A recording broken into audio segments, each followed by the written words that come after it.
So the cluster dendrogram that's produced by default in R is relatively nice, but there is possible to kind of make it a little bit nicer. So this myPL function, which is available on the course website, you can download it straight from there. And once you source it into R, you can get this function, which in turn produces a cluster dendrogram, but then all the points in the individual clusters are A, labeled by their cluster label, and B, they are colored in separately. So you can see cluster 1 is labeled with all ones, and they're colored black. Cluster 2 is colored red, and cluster 3 is colored green.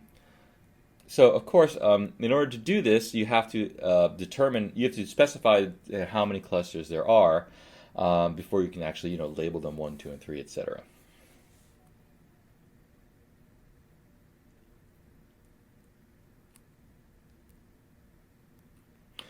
Now, you can go to the R graph gallery to see some kind of more interesting cluster diagrams and to look at some software that people have used to create really nice clustering diagrams. So if you want to look at some, for example, this cluster dendrogram, which has labels on the leaf nodes and has colored each of the groups and has added a little bit of other information, you can take a look at this gallery, which has a lot of other really nice plots on it too.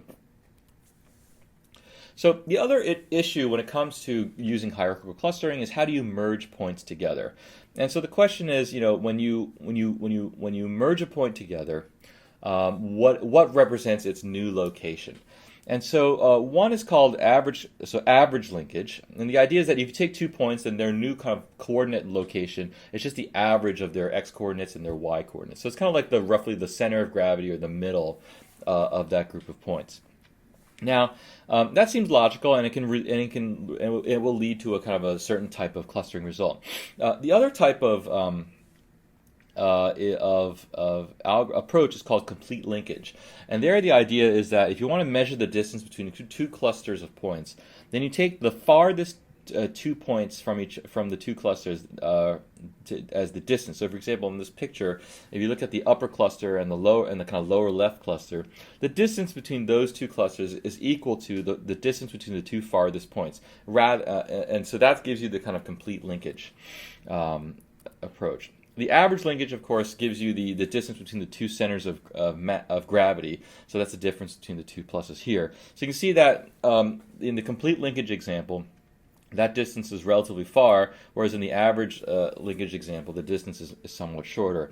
And so it's not like there's one right or one wrong way to do it, but the point is to show that each of the two different merging approaches can give you very different results. And so it's useful to try. It's often useful to try both approaches to see what kind of clustering results you get in the end, and whether one set makes more sense than another.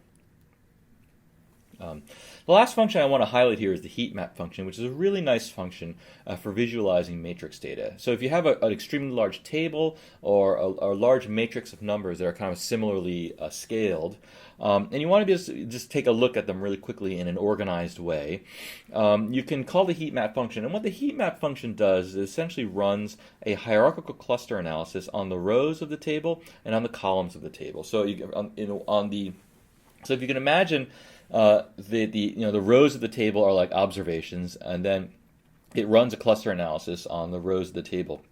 And then think of the columns of the table as sets of observations, even if they're not actually observations. The columns, for example, might be variables or something like that. But think of them as just different observations. You can run a cluster analysis on that too. And the idea with the Heatmap function is that it uses the hierarchical clustering function to organize the rows and the columns of the table so that you can visualize them. You can visualize kind of groups or blocks of observations within the table using the image function. So what it does is it creates an image plot here, and it reorders the columns and the rows of the table according to the hierarchical clustering algorithm. So you can see that, for example, along the rows, I've got this hierarchical this cluster dendrogram, which shows that there are probably 3 clusters, and so those rows are all grouped together, and then there are only 2 columns in the data frame, so it's not particularly interesting to do a hierarchical cluster analysis on that. But if you had many columns, you would reorganize the columns so that they would be kind of, the closer ones would be closer together and the farther ones would be farther apart. And so the Heatmap function is really useful for very quickly visualizing this kind of high dimensional table data.